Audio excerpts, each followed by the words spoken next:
why would the government take my money? I think from a community point of view, through churches, through community action, through families, we can better allocate our own dollars to our own friends and family to help them and give them the things that they need so that they can better participate in and thrive in society, basically.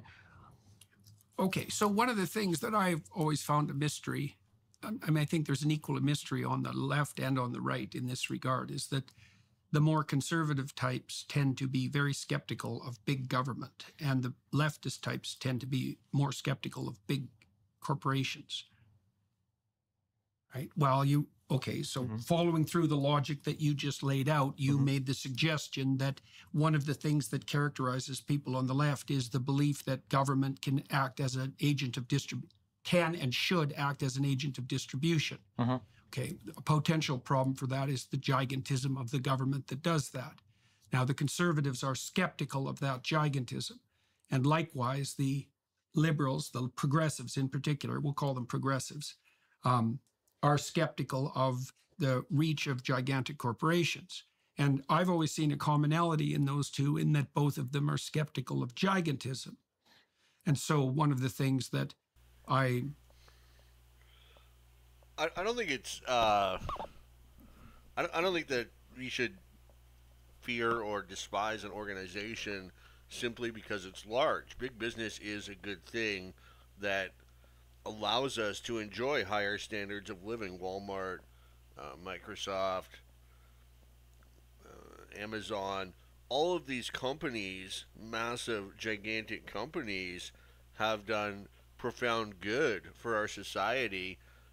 Amazon shopping is a huge advantage for poor people who, for them whom like going around town and shopping at different stores is actually quite a burden because you have to take the bus. You don't have a car often, and it's just a huge investment of time. And also people with disabilities, profoundly benefit from Amazon and just having stuff delivered right to your place. And likewise, Walmart before Amazon did a similar sort of thing. The convenience of one-spot shopping, you wouldn't have to go all around town. You could just go to Walmart. They had all the products you need at affordable prices.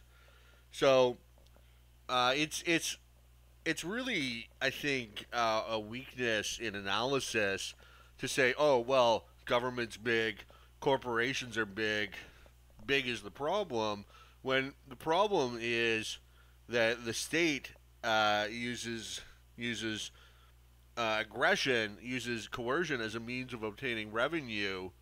So the nature of the interaction is entirely different. The interaction of taxpayer and government versus the interaction of consumer and corporation. Nobody's forcing me to shop at Walmart or McDonald's. They're only going to get my money if they're producing a product that I deem worth the expenditure.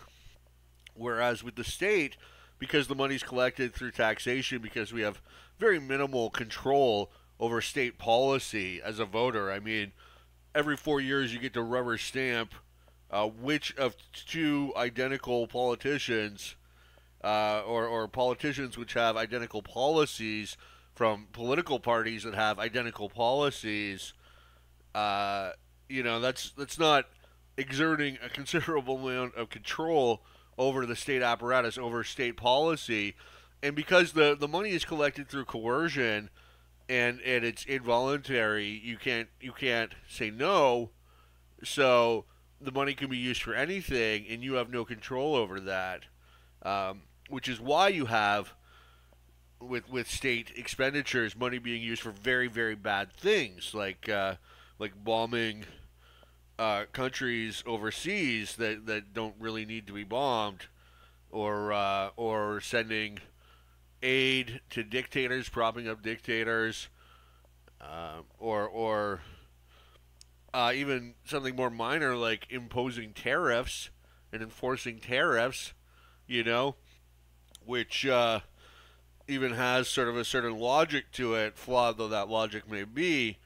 But that's you're spending your money in order to raise prices and pay higher prices. Like, that's not, nobody would choose that. Nobody would say, well, that's what I want. So, and this is, you could go on and on. The regulatory regime, simply the salaries of bureaucrats. I mean, literally, you could go all day on all of the things the government spends money on that are not really beneficial to anybody. And even the things that are ostensibly beneficial, like infrastructure, healthcare, education, are done in a way that is highly ineffective. That is supplied by a state monopoly, as opposed to the much superior alternative of being supplied by companies competing in a marketplace, driving down cost and ensuring quality. So this I just think this is really facile and a superficial analysis on the case of Peterson. Maybe he's trying for left-right unity, whatever, but there is, in my opinion, a categoric difference between big corporations and big government. Corporations, no matter how big they get, they're still bound within to operate within the spectrum of voluntarism. They're still engaging in the market economy, in mutually beneficial exchange, and maybe I don't. Maybe aesthetically, I might prefer smaller firms. Certainly, I'm not the sort of person that would ever be employed by a large corporation. Though I'd love to be the CEO or something, but like, because I have a criminal record, for example. So like, no corporation would ever hire me, basically. Plus, I don't have the job history. And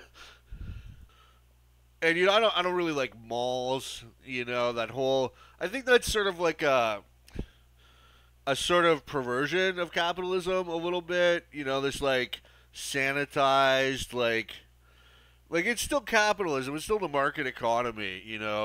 But there's something unnatural about malls, and about like to me, what's more natural is when I lived in Mexico, in Cancun briefly for like 2 months. I was renting this apartment. It was like $100 a month, including Wi-Fi, five megabit up, 1 megabit down, just enough to play StarCraft on, and oh my god, it was so hot. No aircon, and I had to take like 3 showers a day. It was good times, actually.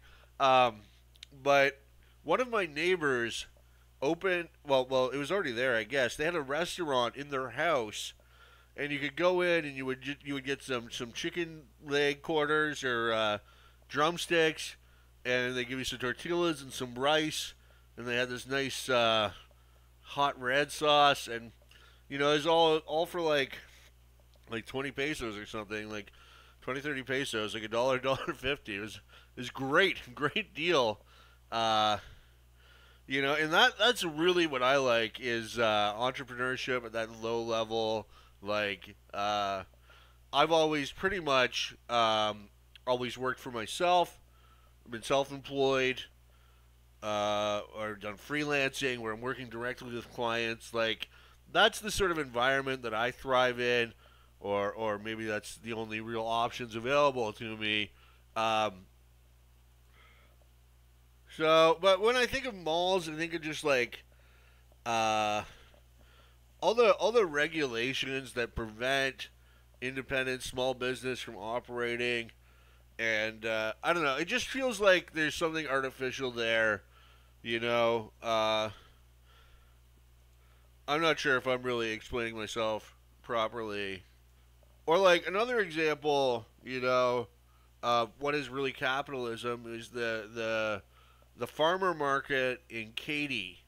So Katy is a town in southwestern Ontario, and it's a legitimate farmers market. Like, you've ever been to a farmer's market in like a big city, those are not farmers markets. That's just like bullshit. Uh, but Katy is a legitimate farmers market. Like it's like thousands of farmers in there, and they're trying to sell their cattle, and there's booths, and people are selling their stuff, you know. And we used to go, and we would make this like raspberry leaf tea lemonade. It was actually legitimately really good. We would forage the raspberry leaves from random lots, and then we would use that like McCain's from concentrate lemonade stuff. Just delicious. Uh, I guess the McCain's concentrate was doing a lot of heavy lifting, but that's a legitimate farmers market, and anyway, I'm sort of going off on a tangent here. Concerned about speaking with regard to the potential for the rise of tyranny is the emergence of giants. And one potential problem with the view that the government can and should act as an agent of redistribution is that there is an incentive put in place, two kinds of incentives. Number one, a major league incentive towards gigantism and tyranny. And number two, an incentive for psychopaths who use compassion to justify their grip on power, to take money and to claim that they're doing good. And I see that happening everywhere now particularly in the name of compassion. And it's one of the things that's made me very skeptical, in particular about the left, and at least about the progressive edge of the left. So I'm curious about what you think about those two. First of all, it's a paradox to me that the conservatives and the leftists face off each other with regard to their concern about different forms of gigantism, and don't seem to notice that the thing that unites them is some antipathy. This is especially true for the libertarians, some antipathy towards gigantic structures per se. And so then I would say, with regards to your antithesis between liberalism and conservatives, the conservatives are pointing to the fact that there are intermediary forms of distribution that can be utilized to solve the social problems that you're describing that don't bring with them the associated problem of gigantism. And like it's been shocking to me to watch the left, especially in the last 6 years, ally itself, for example, with pharmaceutical companies, which was something I'd never thought I would see in my lifetime. I mean, for decades, the only gigantic corporations the left was more skeptical of than the fossil fuel companies were the pharmaceutical companies. And that all seemed to vanish overnight around the COVID time. So I know the story. That's a lot of things to throw at you, but it sort of outlines the territory that we could probably investigate productively. Yeah, so a couple things. I would say that the current political landscape we have, I think, is less. I understand the concept of conservatives supporting corporations and liberals supporting like large government. I think today the divide we're starting to see more and more is more of like a populist, anti-populist rise, or even like an institutional or anti-institutional rise. So, for instance, I think conservatives today in the United States are largely characterized with, I would say, with populism. In that they're supporting like certain figures, namely right now Donald Trump, who they think alone can kind of like lead them against the corrupt institutions, be them corporate or government. I feel like most conservatives today are not as trustful of big corporations as they were back in like the Bush era, where we would, conservatives would champion, big corporations. Yeah, I think that's right. Yeah. That's a strange thing because it makes the modern conservatives a lot more like the 60s leftists. Potentially, yeah. I mean, that brings us into the issue, too, of whether the left-right divide is actually a reasonable way of construing the current political landscape at all. And I'm not sure it is, but... Right now it kind of is, but only because so many conservatives are following Trump. So, like, you're popular... Wow, a lot to unpack there. Starting with the last bit, I think definitely the left-right divide is not really a useful paradigm. And I guess it would be better to think in terms of like just two different movements and what they support and believe in.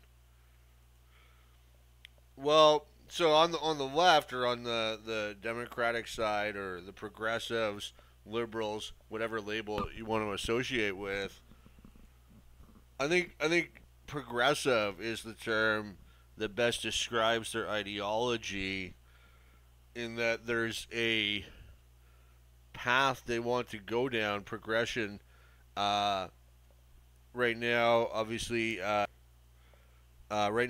trans rights is sort of a big thing, as well as critical race theory, and sort of pushing this idea that white is bad, that white people are colonists and enslavers, and need to be take a very apologetic stance for all the evil they have done.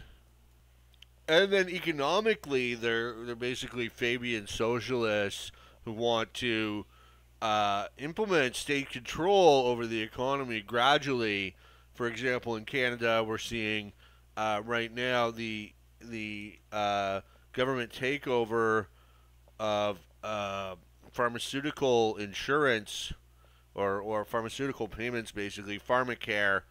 Um, Basically, the government trying to do with or progressive elements within the government trying to nationalize pharmaceutical insurance, much as they've nationalized healthcare insurance. They don't want to nationalize the pharmaceutical companies. They want to, yeah, nationalize the insurance basically, and just have the state sort of take care of that. And then the conservative movement, I think actually Destiny describes it pretty well. They are, well, there's the Trump wing of the conservative or Republican Party, which is obviously a very dominant faction at the moment. And I mean, as Trump is not really ideologically motivated, it's clearly just sort of like a cult of personality, or they view him as a strong man, um, or it's a rejection of wokeism, leftism, and sort of a thumb in the nose to the establishment, which has been fighting tooth and nail against Donald Trump, trying to get him off the ballot, and harangue him with legal disputes. I think it's a great point that Peterson makes about how the left is sort of is being played by the pharmaceutical industry.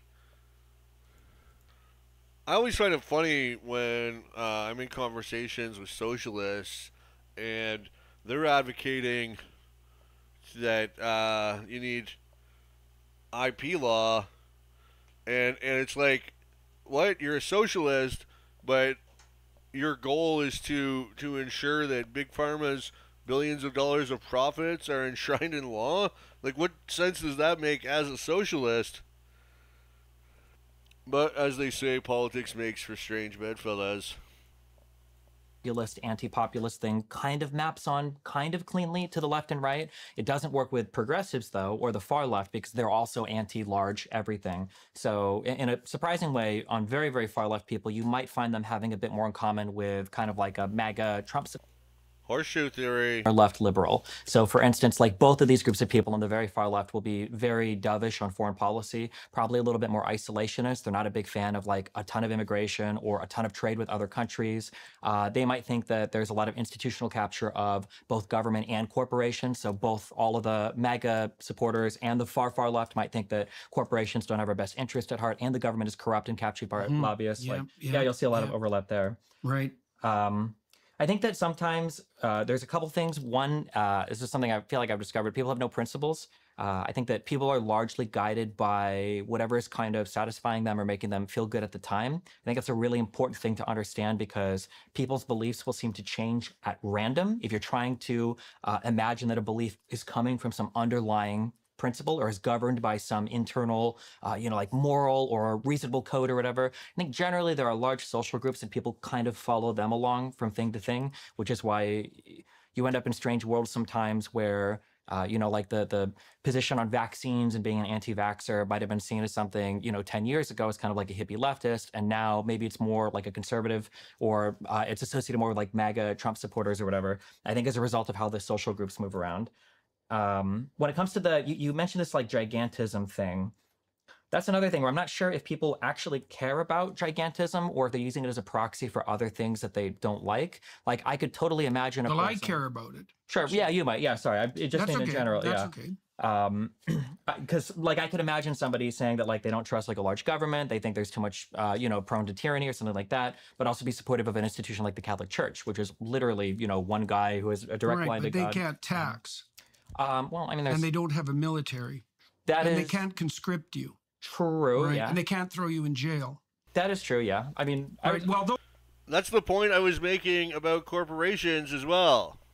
those are major. Those are major and significant. I mean, I get Mm-hmm. I get the overlap. Don't get me wrong. sure, but I'm saying like even if you had a local government, like if you had a state government or a tribe, usually they've got some form of enacting punishment. It'll be sometimes more brutal, but they can throw you in jail. Conscription hasn't existed in the U.S. since the Vietnam War. Yet. I mean, yeah, true. Yeah. Yeah, true. So yeah, I think that I guess when I look at So this is so. Let's go back. Well, let's go back to to the redistribution issue. Mhm. I mean,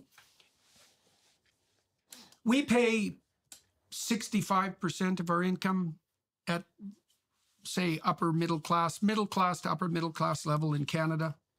It isn't obvious to me at all that that money is well used. In fact, quite the contrary. In my country now, 65% seems a little high. Obviously, he's talking about all taxes, not just like the income tax. So, the top marginal tax rate in Canada is only 33%. Now, you've got sales tax, which depends on your province, but anywhere from 5 to 15%. So already we're at 48%, assuming you had sales tax on your entire income, which I guess you wouldn't. Then you have to pay property tax, which, I mean, it depends obviously on where you live. So the Fraser Institute estimates the average family paid 45.2% of its earnings in taxes. You also have provincial income tax on top of federal. So the top marginal tax rate in Ontario is actually 53.5%. Although you'd have to be making real money to pay that on a substantial amount of your income. But absolutely, there's issues with wealth redistribution. And, well, first of all, I mean, it's not really a goal to be worked towards, in my opinion. I don't see why equality is some sort of ideal that we should be working towards. If somebody creates, or if 5 people or 100 people go off and do something that creates wealth, they deserve to have that wealth. They haven't impoverished anybody else. They've created that wealth, and they deserve to keep it and spend it as they see fit. It's unjust for the state to come in and say, "Oh, you made some money. We're going to take that money and give it to somebody else over here." That's profoundly unjust.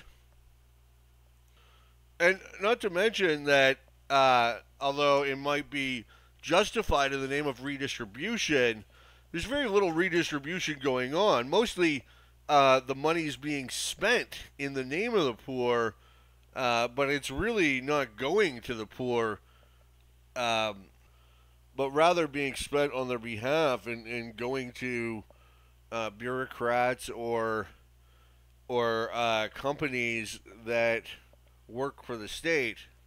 Like when the government spends money on public education, for the public at say 6,000 a pupil per student, that money's actually going to teachers and public school administrators and third-party contractors that provide the books and so on and so forth. So while the taxes are justified on the basis of, oh, this is going to the poor, Actually, the money is going to the political class, which is where it always goes, which is the whole point of the system, is that the economic class, not the rich, but the economic class, that is people who are creating wealth, both rich and poor alike, workers and businessmen. This is why they have taxes, actually pretty high taxes on low income workers. Why?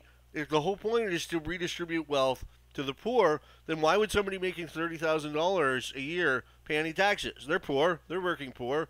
They're in the lower, 25% of income. If the point is to get the money, why would you take their money? That doesn't make sense, okay? And they say, oh, we're all in it together. Everybody has to chip in, whatever bullshit. But the reality is that anybody who's a net tax consumer is not chipping in. That's an accounting fiction. In reality, they're just taking a little less from the pool when they quote unquote pay taxes. Like if I give you $8 and you give me $2, you didn't give me $2. I gave you $6. Okay, that's an accounting fiction. And there's a lot of problems with wealth redistribution. Well, I mean, first of all, there's no process of distribution in the first place. The term doesn't even make sense. Okay, wealth is just created, and the people who create it receive their share of creating it, their compensation for creating it. It's all one process. There's no distribution of wealth stage. That's not a thing. There's actually a profound justice in the market economy in that people tend to get paid pretty much relative to their marginal productivity or how much they contribute to the productive process. So there's a tremendous amount of deadweight loss with this process of wealth redistribution because it requires a massive bureaucracy to enact and to carry out.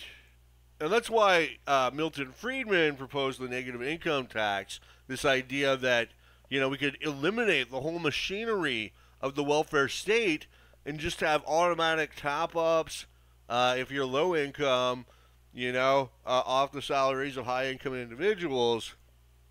Unfortunately, while people have been very quick to champion a basic income, they don't want to do the getting rid of the state bit. They just want to have a basic income on top of the massive maze of bureaucracy and welfare state programs that already exist, which would lead to just devastating taxes and probably the disintegration of the economic order.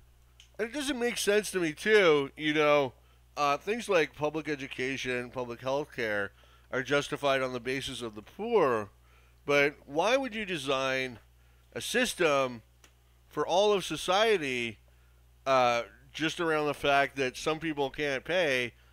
You got to ask yourself, what is the best system? I mean, forget about the poor for a second, but what works better, a market in healthcare or government-run healthcare? A market in education or government-run education? What works better for the production of automobiles, right? Like look at the Soviet Union versus America. Look at West Germany versus East Germany. What works better? State control, central economic planning, or the market economy? Free enterprise, right? Well, free enterprise works a whole lot better. It's just, I mean, the 20th century just proved this categorically. The real wages for workers in the Soviet Union, this, the champions of the workers, they were stagnant for 60 years. So from 1913 to 1973, they did not improve. Can you imagine if we were still as poor as we were 60 years ago? I mean, it'd be crazy, but that was the whole system, was just an epic failure.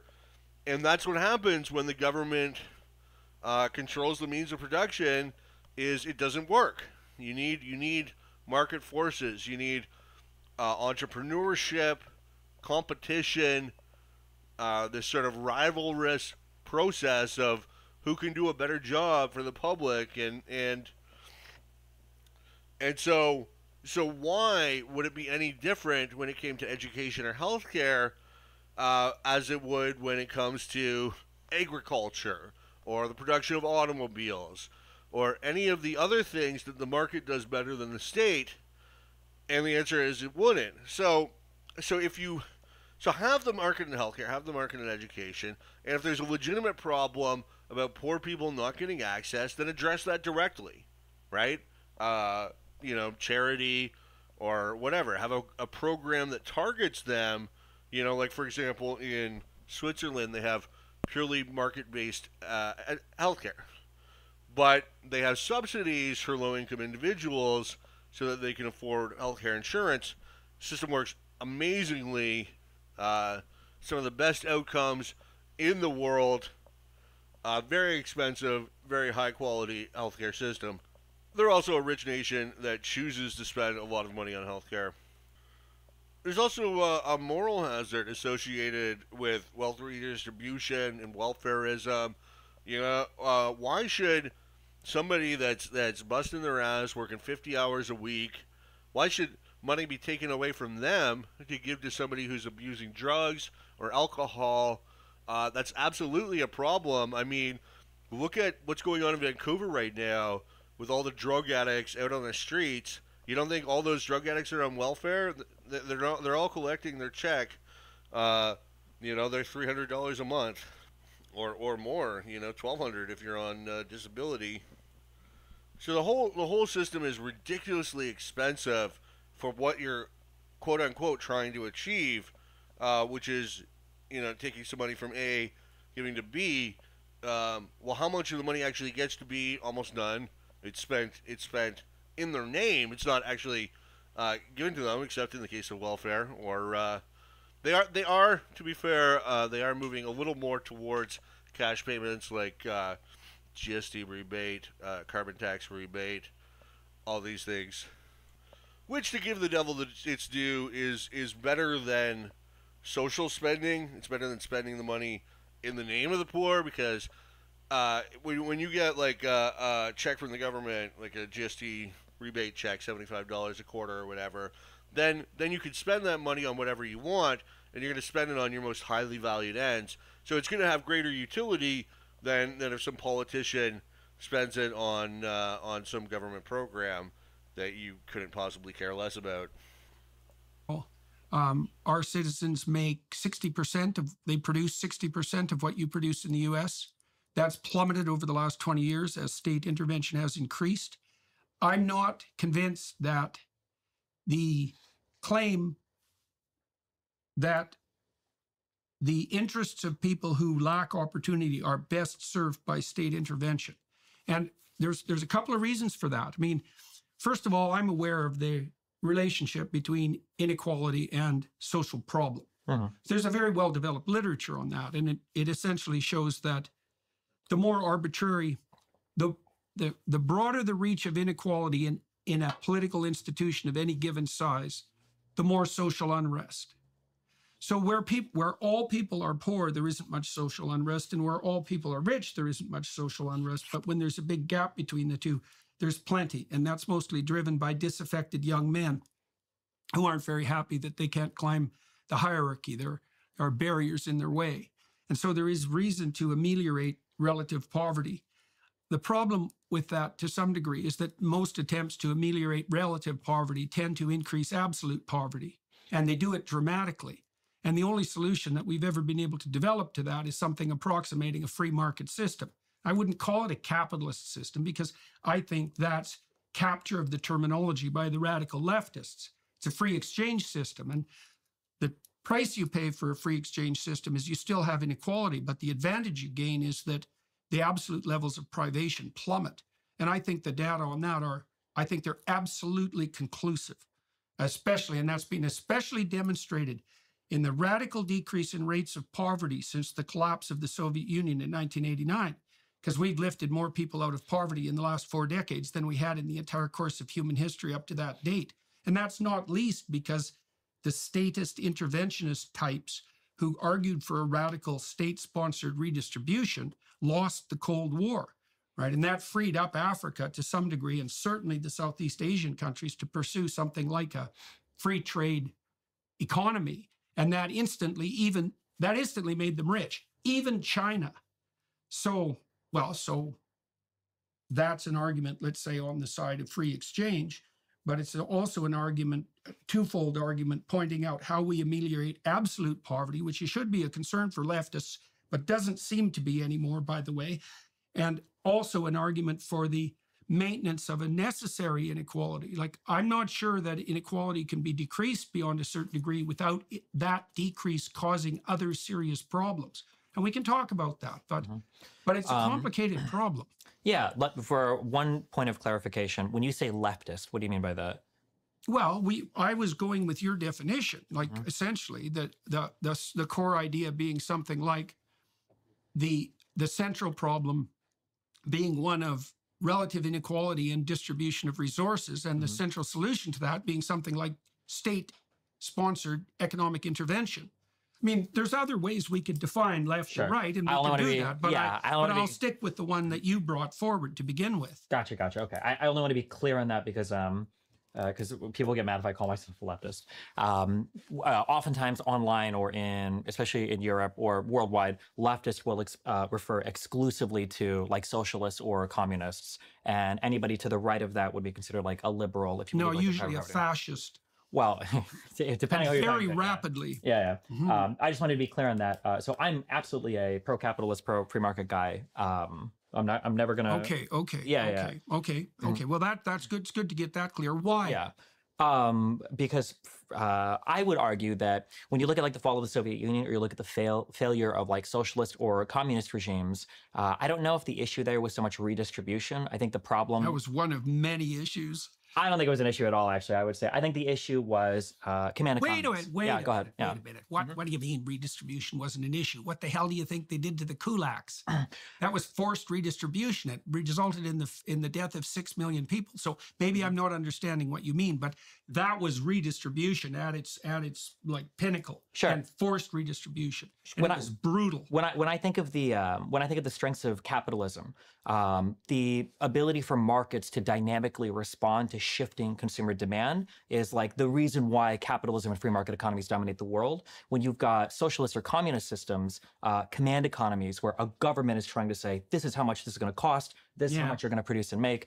This is a failed way of managing a state economy. Even in places where they still do it, there are always shadow economies and stuff. There were in the Soviet Union that prop up where people try to basically ameliorate. Very impressed with Destiny's knowledge of catalactics. Conditions that are resulting from said horrible command economy practices. So I guess in a way you could argue a command economy is kind of like redistribution. It's a form of it, but no, it's a worse problem. If you're pointing to the fact that that's a worse problem, I'm with you I would say that's 100%. definitely the reason why these places failed, because they just weren't able to respond to changing conditions. Okay, so what's the difference between going online without ExpressVPN? Table. Sure. Scandinavian countries are often the polities that are pointed to by, I would say, by people who, at least in part, are putting forward a view of redistribution for purposes of equality of opportunity like you are. But they're a strange analogy because they're very small countries, and up till now they were very ethnically homogenous. Exactly, and that makes a big difference when you're trying to flatten out the redistribution. Also, like when it comes to Sweden, for example, they had huge problems because of their very generous welfare state, economic problems that were triggered by it.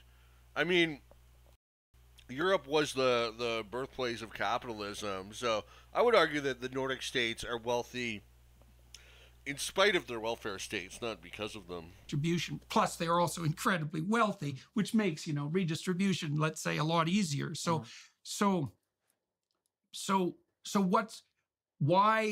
why doesn't a government that's bent on redistribution fall prey to the pitfalls of command economy and forced redistribution, for that matter? How do you protect against that? I think what you have to do is very, very, very difficult. Is people get very ideologically captured by both ends, and they feel very, I guess, like committed, or they feel very allegiant to pushing certain forms of economic organization. And I think sometimes it blinds them to some of the benefits of what exists when you incorporate kind of multiple models, or I mean, you'd call them mixed economies, which is really what every capitalist economy today is. It's some form of free market capitalism combined with some form of like government intervention to control for negative externalities. These are the ways that all economies, even in Scandinavia and the world, work. And I think that recognizing the benefits of both systems are the best way to, to make things work. Yeah. Fair enough. And the Scandinavian countries seem to have done a pretty good job of that. But like I said, they have a simpler problem to solve, let's say, than the Americans have. Negative externalities. That's an interesting rabbit hole to wander down, because the problem, I was really hoping he would explore this. Already that, and again, correct me if I've got this wrong, but I think that I understood what you said. A free market, free exchange economy is a gigantic distributed computational device. Basically, yeah. Right, exactly. And which, funnily enough, one of the big problems for command economies is called the computation problem, because no central body can actually compute, the ins and outs. The calculation problem, please. Yeah, that's a fatal problem, right? Because it doesn't have the computational power. It certainly doesn't have the speed of data recognition. It doesn't have the on-the-ground agents if all of the perception and decision-making is centralized, right? It's way too low resolution. It's going to crash. Okay, so, and I think that that's comprehensible technically as well as ideologically. All right, so, but having said that, with regards to externalities, all the externalities that a market economy can't compute are so complex that they can't be determined centrally by the same argument.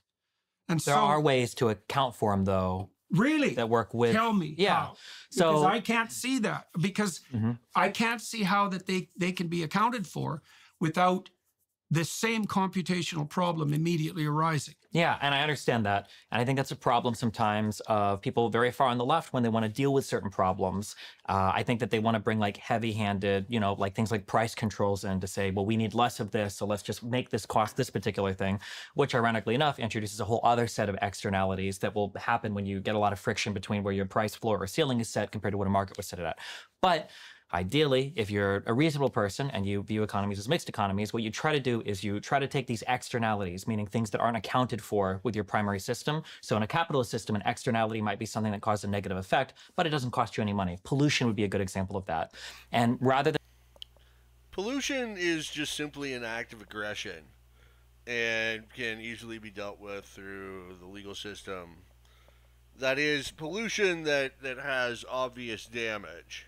Historically, what got polluted was the waterways, rivers, lakes and rivers that were owned by nobody. It's the tragedy of the commons.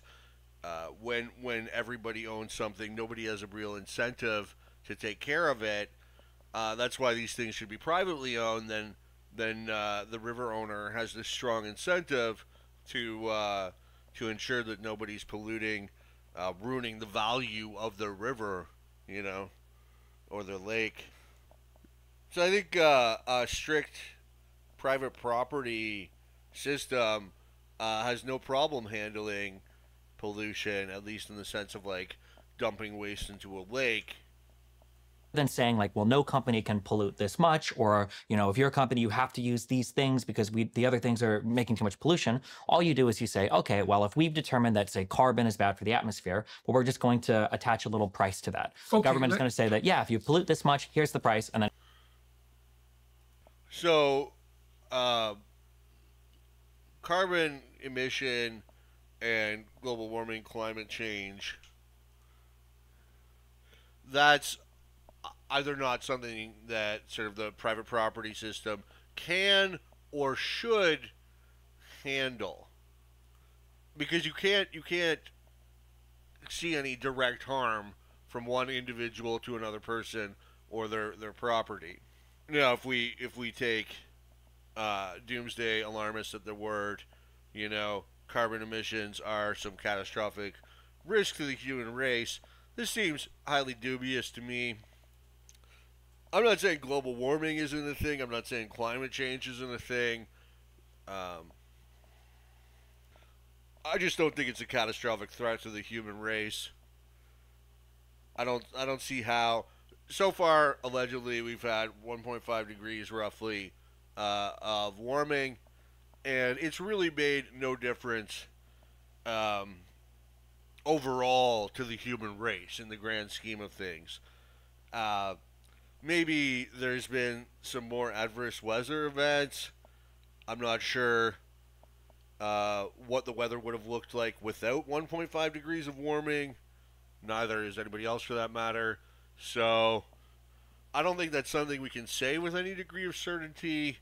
But overall, if you look at like deaths caused by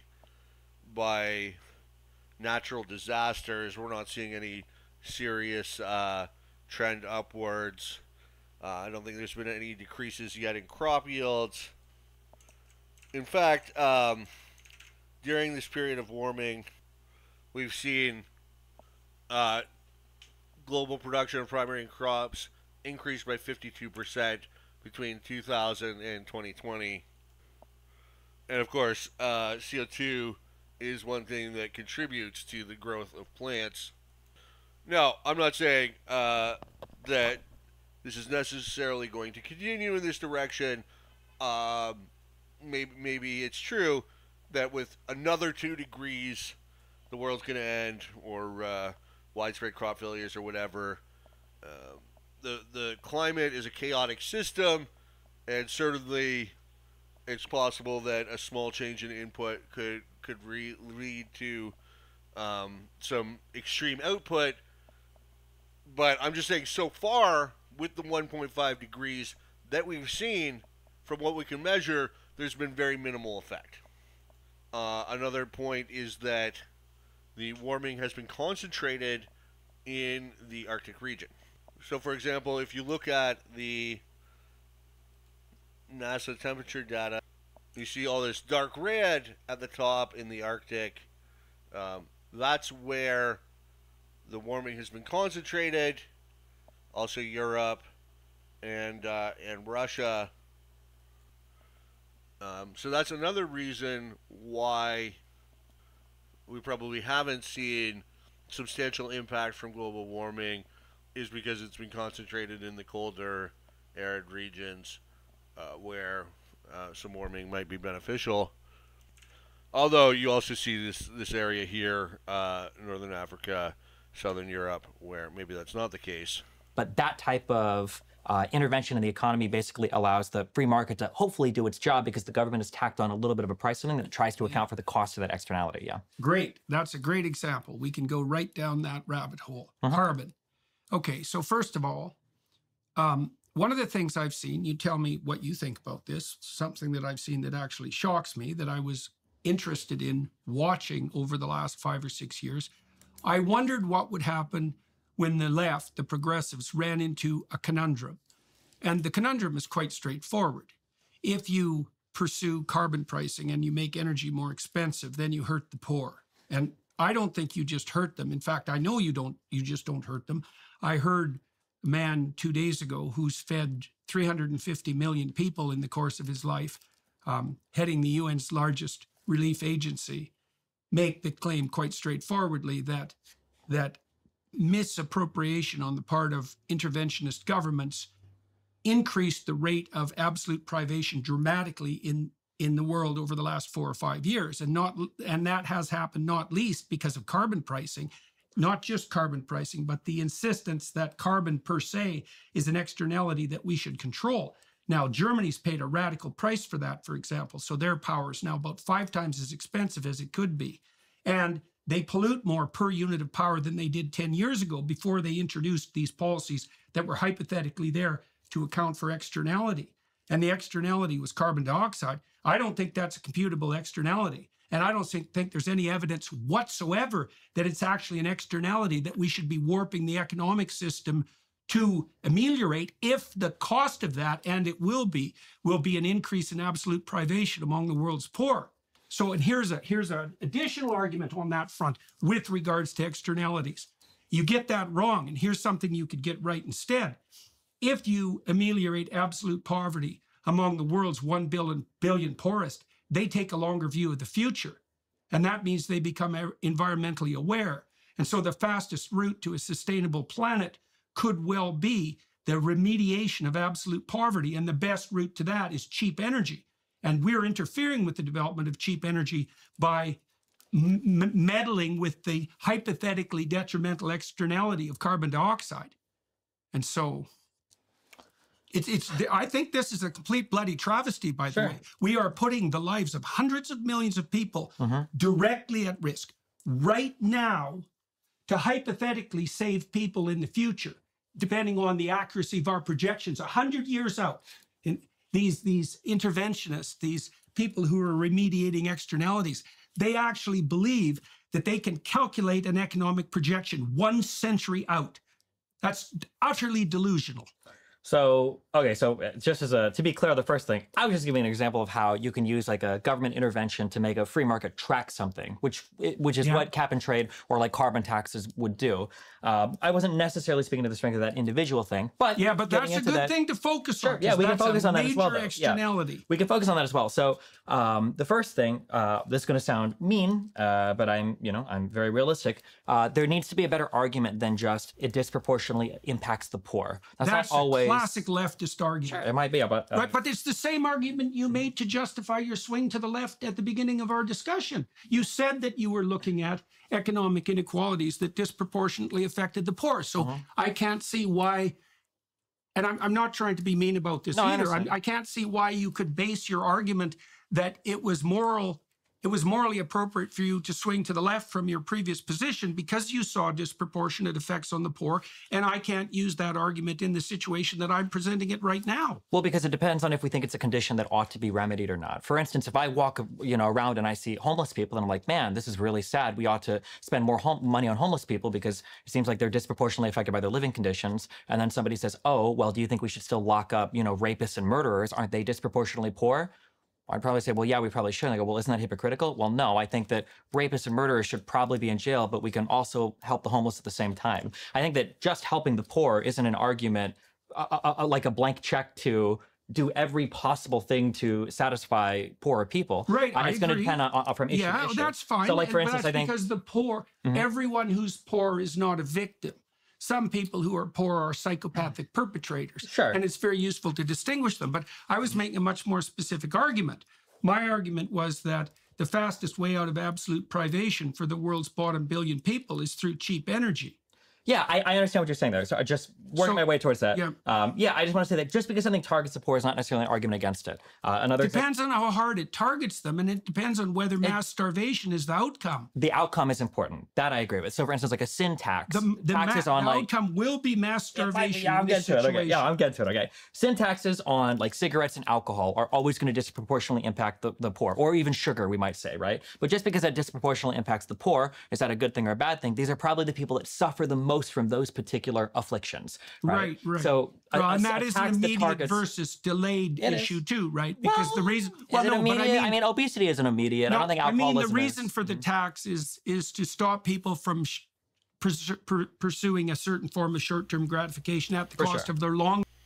Ostensibly, one could argue that the point of a tax, say, on cigarettes is because cigarettes are an inelastic good, and it's just an effective way of soaking the taxpayer. Longer term well-being. Correct. And that exact same idea, if you believe climate models, or if you believe that we're heading in a certain direction in terms of climate, the overall warming of the planet, would be the same argument you would make for climate change. Only if you believe that you could model economic development 100 years into the future. Well, we're not trying to model, we're more concerned with modeling climate development than economic development. We're yes, equally, okay, tell me how I'm wrong. I don't believe that, because what I see happening is two things. We have climate models that purport to explain what's going to happen over a century on the climate side, but we have economic models layered right on top of those that claim that there's going to be various forms of disaster for human beings economically as a consequence of that climate change.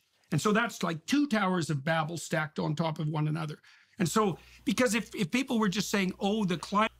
That's a very good point. That's something you see all the time, is that, the same people who say, oh, if you have to stick within your realm of expertise, at the same time, there'll be, climate scientists that are presenting data saying, there's going to be $1.5 trillion worth of damage from climate change. Well, how is that within your realm of expertise? Now we're entering the area of economics and public policy, which are completely removed from climate. Climate's going to change. There'd be no moral impetus in that. It's the climate's going to change, and that's going to be disastrous for the biosphere and for humanity. But that's an economic argument as well as a climate-based argument. It's both, but the worst projections of what would happen if the climate took a disastrous turn are worse than the worst projections of what is our planet going to look like economically if we hardcore police, right. fossil Why fuels. would you? Okay, but So I don't argument, understand the distinction well, between the models. Well, the argument would be that whatever pain and suffering poor people might endure right now because of a move towards green energy, that pain and suffering is going to be short-term and far less than the long-term pain and suffering. Right, but that's dependent on the integrity of the economic models and the climate models as well, right? Right, exactly, course, but is in exactly the stacked manner that I described. And like, there's nobody in 1890 who could have predicted what was going to happen in 1990 economically. Not a bit, not a bit. And if we think we can predict like 50 years out now with the current rate of technology and calculate the potential impact of climate change on economic flourishing for human beings, we're deluded.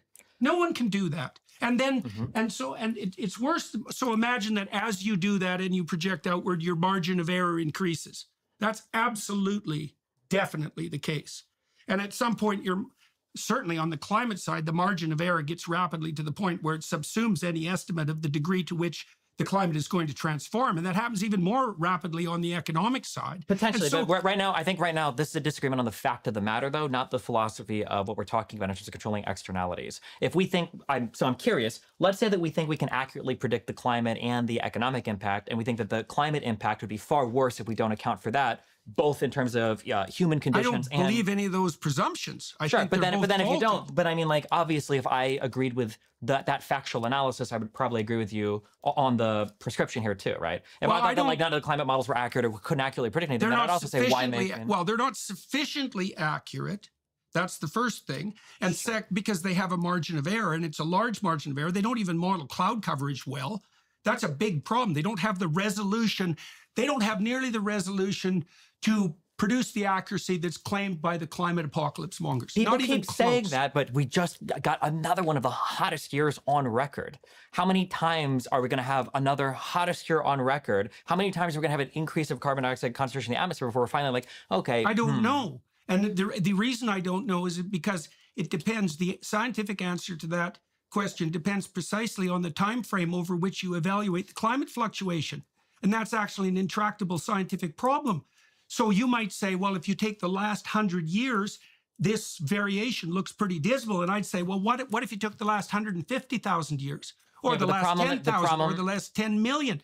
You can't specify the damn time frame of analysis. The time frame is incredibly important. That would be like saying, look at your, let's say somebody developed cancer and they didn't realize it, and the person has lost, 40 or 50 pounds in the past 6 months. And I'm just like, you look very sickly. And you're like, okay, well, look at my weight fluctuation over the past 10 years. You say, well, that doesn't really matter. What matters is the fact that I'm not saying the time frame isn't important. Well, but I'm saying that it is important. Yeah, I'm saying I don't know how to specify it. Well, you would probably specify it with the beginning of the industrial age, right? Why? Because that's when carbon dioxide, which is a gas that's seen as trapping more heat on the planet. Why is that relevant to the time over which you compute the variability? Because it seems like as carbon dioxide has increased in the atmosphere, the surface temperatures have risen at a rate that is a departure from what we'd expect over 150,000 year cycles of temperature variations on the planet. No, not with that time frame. That's absolutely. Just not the case. It's absolutely the case. No, what do you mean? You just flipped to 150,000 year time span. What I'm saying is that if we expect to see a temperature do this in a 150,000 year time span, in a 100 years time span, seeing it do this, that's very Destiny making some very solid points. Very worrying. Now, you mean like Michael Mann's hockey stick, the one that's under attack right now in court by a major statistician who claimed that he falsified his data. I mean, that spike? I'm talking about